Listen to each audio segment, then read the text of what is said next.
Meaning of diplomatist. Diplomatist. Diplomatist. Diplomatist. Diplomatist. A diplomatist is someone who is skilled in conducting international negotiations, particularly as a representative of their government. They work towards maintaining and strengthening political, economic, and cultural relations between nations. Diplomatists must have strong communication and interpersonal skills, as well as knowledge and expertise in international affairs.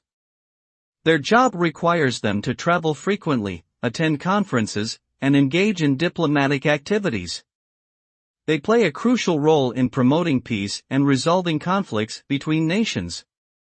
In short, a diplomatist is a key figure in international diplomacy, working tirelessly to promote diplomacy, peace, and understanding between countries.